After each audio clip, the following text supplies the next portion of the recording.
उसी क्रिया से। अब देखिएगा गीता जी अध्याय नंबर 7 के, ये श्रीमद् भगवत गीता, गीता प्रेस गोरख से प्रकाशित है और इसके श्लोक नंबर या 12 से शुरू करते हैं। और भी जो सतगुण से उत्पन्न होने वाले भाव हैं, जो रजगुण से तथा तमगुण से होने वाले भाव हैं, उन सब को तू मुझसे ही होने वाले ऐसा जान, परंतु वास्तव उनमें मैं और वे मुझ में नहीं है। अब आपने शिवपुराण में पढ़ लिया रुद्र संहिता के अध्याय नंबर 9 में प्रश्न नंबर 110 के ऊपर कि लेखक कहता है, वक्ता बता रहा है कि रजगुण ब्रह्मा विष्णु महेश, इनमें ब्रह्मा विष्णु और रुद्र, इस काल के पुत्र तमोगुण को रुद्र भी कहते हैं। ये अन्य रुद्रों से भी श्रेष्ठ एक नंबर का रुद्र है और कहते हैं इन तीनों में तो गुण है, परंतु वो शिव जो है वो काल, वो क्योंकि वो अपने वास्तविक रूप में नहीं आता, वो कभी विष्णु जी के रूप में आता है, कभी ब्रह्मा जी का रूप कर देता है, कभी शिव का रूप कर लेता है। तो वो शिव जो है वो इन गुणों से न्यारा है, इनसे भिन्न है। इसी प्रकार यहाँ ये कह रहा है कि मैं इनमें नहीं हूं, तीनों देवताओं के पास मैं इनसे अलग हूं। मैं आगे देखिएगा अध्याय नंबर 7 का ही श्लोक 13, इसमें कहा है कि गुणों के कार्य रूप सात्विक राजस और तामस, इन 3 प्रकार के भावों से यह सारा संसार प्राणी समुदाय मोहित हो रहा है, इसलिए इन तीनों गुणों से परे मुझ अविनाशी को नहीं जानता। अब देखो, तीनों गुण से परे मुझे नहीं जानता, इसका मतलब है कि जो भगवान है वो गीता बोल रहा है इस जैसे और भी हैं 3, ये जो कि यहाँ पूजा की भक्ति का बात चल रही है। आगे देखना है, कहेगा ये मुझे भी ना बचते, इन्हीं तक इन्हीं की पूजा करते हैं। तो रजगुण ब्रह्मा, सतगुण विष्णु, तमगुण शिव जी की तरफ संकेत कर रहा है कि ये तीनों गुणों से जो भी कुछ हो रहा है इनका मुख्य कारण मैं ही हूं, ये नहीं जानते इस बात को, और ये मुझे छोड़ इन्हीं के ऊपर आश्रित रह जाते। मैं इनसे शक्तिशाली हूं, मैं इनसे ज्यादा लाभ दे सकता हूं, इसलिए कह रहा कि मुझे भी ना भजते। आगे देखो 14वें श्लोक में,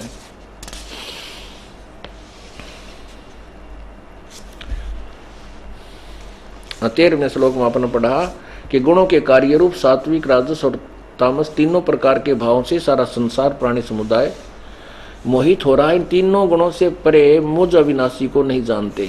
आगे देखो, अब 14 में कहा है, क्योंकि यह अलौकिक अर्थात अति अद्भुत त्रिगुणमयी मेरी माया ब्रह्मा विष्णु महेश के द्वारा फैलाया गया ये माया जाल बड़ा दुस्तर है, बड़ी दुस्तर है, खतरनाक है, और जो पुरुष मुझको निरंतर भजते हैं वो इस माया का उल्लंघन कर जाते हैं। क्या कहता है गीता ज्ञानदाता कि जो मेरी भक्ति करते हैं, ब्रह्म साधना करते हैं, वो इन ब्रह्मा विष्णु महेश से ऊपर उठ जाते हैं, फिर इनमें आस्था नहीं रहती इनकी। आगे देखना, अब 15वें में कलम तोड़ दी मालिक गीता ज्ञानदाता ने। अब 7वें का 15, इस 15 में क्या कहा है कि माया के द्वारा, ओहो, इस त्रिगुणमयी माया ब्रह्मा विष्णु महेश के द्वारा फैलाए गए ये जाल के द्वारा जिनका ज्ञान हरा जा चुका है, वो आसुर यानी राक्षस स्वभाव को धारण किए हुए मनुष्यों में नीच और दूषित कर्म करने वाले मूर्ख मूढ़ लोग मुझे नहीं भजते। अब देखो, यहाँ भजन की बात है, साधना की बात चल रही है, तो इससे अतिरिक्त जो 3 और ब्रह्मा विष्णु महेश, रजगुण ब्रह्मा, सतगुण विष्णु, तमगुण शिव जी हैं, वो भी पूजा करते हैं लोग उनकी। इसलिए कहता वो मुझे नहीं भजते, उन्हीं की से प्राप्त करने होने वाले ज्ञान लाभ के ऊपर आश्रित होकर के वो आगे उनकी बुद्धि नहीं सरकती, किसी की नहीं सुनते, तो वो मूर्ख राक्षस स्वभाव को धारण किए हुए मनुष्यों में नीच दुष्कर्म करने वाले मूर्ख, कट्ठे 3 गाड़ दे रखी हैं गीता ज्ञानदाता ने, जो अन्य साधना करते हैं ब्रह्म से नीचे की, अर्थात अन्य देवताओं की। देवता माने प्रभु, अन्य भगवानों की। अब ब्रह्म भी प्रभु है, ये भी देव है, पर ब्रह्म भी देव है और कबीर भी देव है। वो भी परमात्मा है। कबीर महादेव है, कबीर परमेश्वर है। अब क्योंकि ये भी देव है इसलिए महादेव शब्द लगाना पड़ा, ये भी मालिक हैं इसलिए ईश्वर और परमेश्वर शब्द वो सुप्रीम पावर के लिए प्रयोग किया जाता है।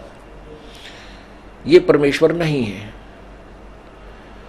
तो अब क्या ये दास जो समझाना चाहता है आप जी को कि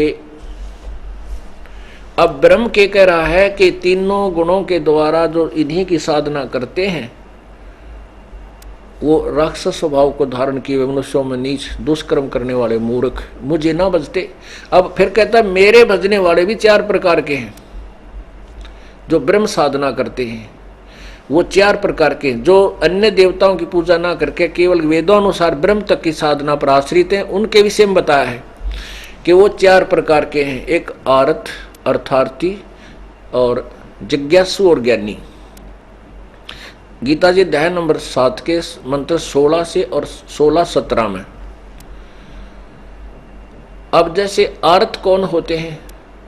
जो संकट निवारण के लिए केवल वेदों के ही मंत्रों का अनुष्ठान करते हैं। वो कोई और किसी प्रकार का कोई जंत्र मंत्र कोई अन्य बुक से नहीं लेते अनुष्ठान में। वो अपने संकट निवारण के लिए भी वेदों के मंत्रों का ही बार बार आवर्ती या कोई अनुष्ठान करते हैं। और अर्थार्थी जो धन लाभ लेने के लिए वो वेदों के ही मंत्रों से करते हैं।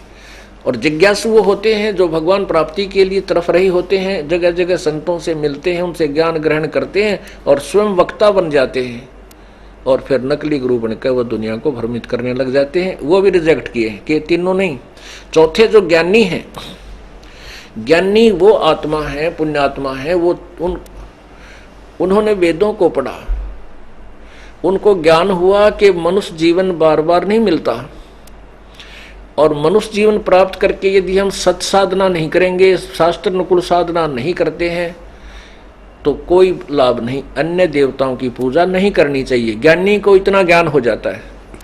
लेकिन वो वेदों में लिखा कि एक पूर्ण परमात्मा की साधना अनन्य मन से करने से पूर्ण मोक्ष प्राप्त होता है, जन्म मृत्यु सदा के लिए समाप्त हो जाती है।